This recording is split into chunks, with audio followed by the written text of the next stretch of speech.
Hello everyone, তো সবাই কেমন আছো তোমরা? আজ তোমাদেরকে এই সুন্দর অর্নামেন্ট ট্রেটা বানিয়ে দেখাবো জিপসাম দিয়ে। তো এখন প্রথমে আমি একটা মোল্ড নিয়ে নিলাম আমার পছন্দ মতো শেপে, তারপর দুটো কাপ নিয়ে নিলাম, এরপর একটি বাটি আর স্টিক নিয়ে নিলাম। তো মোল্ডটি আমি আগে বের করে নিয়েছি যাতে পরে আমি মিক্স করার পরে সাথে সাথেই মিক্সারটা ঢেলে দিতে পারি। তো তোমরা তোমাদের পছন্দ মতো একটা কালার নিয়ে পানির সাথে গুলিয়ে নিতে পারো। তো আমি পানিটাতে এখন জিপসামের যে পাউডারটা সেটা দিয়ে দিয়েছি। তো এখন যেহেতু শীতকাল, জিপসামটা প্রায় শুকিয়ে যাচ্ছিল, এর জন্য আরেকটু পানি মিক্স করে নিয়েছি। আর এটা মিক্স করতে করতে অনেকটা শক্ত হয়ে যাচ্ছিলো, তাই জন্য আমি পরিমাণ মতো অল্প অল্প করে পানি মিক্স করে নিয়েছি।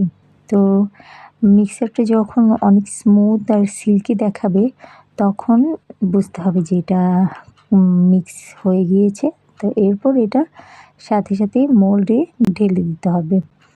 তো মোল্ডে ঢালার পরে আমাদেরকে এটা একটু ঝাঁকিয়ে নিতে হবে যেন ভিতরের সাইডটাতে ভালোভাবে যে জিপসামের মিক্সিংটা আছে, মিক্সারটা যাতে ভালোভাবে ঢুকে।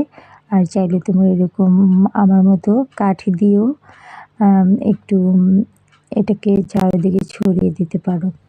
তো এটা হয়ে গিয়েছে, এটা শুকানোর পরে আমি তোমাদেরকে আবার দেখাবো।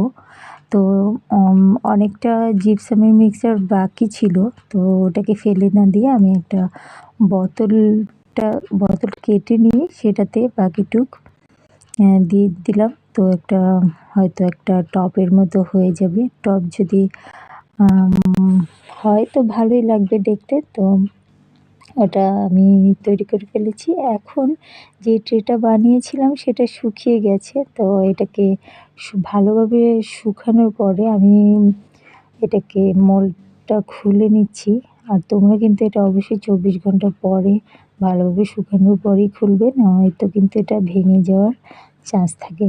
তো তৈরি হয়ে গেল খুব সুন্দর একটা অর্নামেন্টস ট্রে। তো তোমাদের এটা কেমন লেগেছে আমাকে কিন্তু অবশ্যই কমেন্ট করে জানাবে।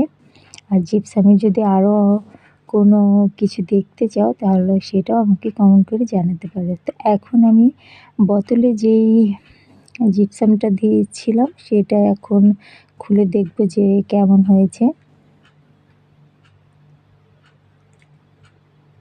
তো এখন এটা খুলে নিয়েছি। এটা খোলার সময় অনেক উপরের সাইডটা ভেঙে গিয়েছিল।